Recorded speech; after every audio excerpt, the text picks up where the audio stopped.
Pemirsa, terjadi kebakaran yang mengagetkan warga Tanah Tidung atau Kaltara menjelang maghrib. 5 rumah warga hangus dilalap api pada Kamis 23 Januari 2025.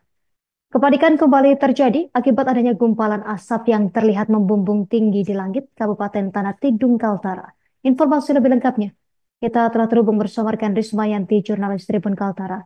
Rekan Rismayanti, silakan informasi selengkapnya. Ya, benar sekali rekan Justina.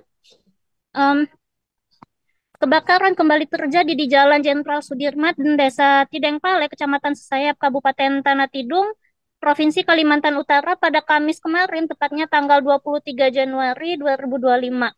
Setelah 2 hari sebelumnya, api juga telah menghanguskan satu rumah milik warga yang lokasinya hanya berjarak kurang lebih 400 hingga 500 meter dari kejadian kebakaran kemarin.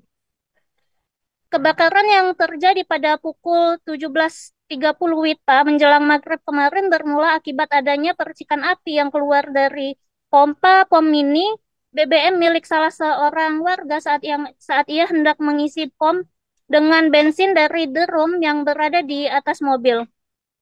Dari kejadian itu, api terus menyebar, membakar rumah dan merambat hingga ke mobil yang terparkir tepat di depan rumah korban. Tak lama setelahnya, terjadi ledakan dari pom mini yang terbakar hingga sebabkan rumah-rumah yang berada di sekitar lokasi juga ikut hangus terbakar.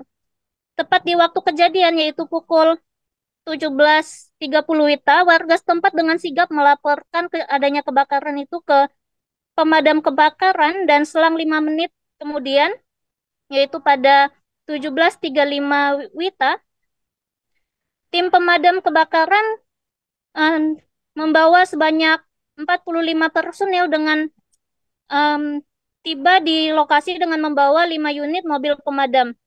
Namun, karena besarnya kobaran api yang mengamuk saat itu, membuat tim pemadam baru bisa menyelesaikan tugasnya sekira pukul 21.30 WITA, bahkan salah seorang petugas pemadam sampai mengalami cedera tangan akibat terkena benda tajam meskipun sudah menggunakan sarung tangan.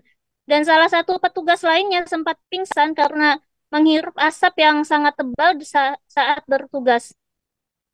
Berdasarkan keterangan dari pihak kepolisian, setidaknya terdapat 5 rumah warga yang ada di sana. Selain itu, yang ikut terbakar sebanyak 3 unit juga sepeda motor dan 1 unit mobil juga turut terbakar dalam musibah ini.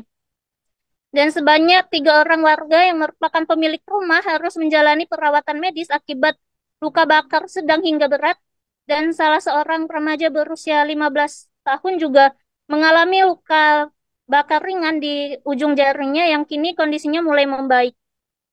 Belum diketahui kerugian yang diakibatkan oleh musibah naas ini, dan hingga kini baik pemerintah maupun pihak kepolisian masih mengumpulkan data-data kerugian yang diakibatkan pada kejadian ini. Dan rencananya tepat pada pukul 3, maksud saya 15.00 WITA sore nanti, Bupati Tanah Tidung Bapak Ibrahim Ali beserta rombongan akan melakukan kunjungan atau tinjauan ke lokasi untuk melihat kondisi langsung tempat kejadian. Demikian Justina yang dapat saya laporkan. Saya kembalikan kepada Anda di studio. Terima kasih rekan Rismayanti, jurnalis Tribun Kaltara, atas laporan dari Anda. Kami nantikan informasi terbaru selanjutnya. Selamat bertugas kembali. Download Tribun X sekarang. Menghadirkan lokal menjadi Indonesia.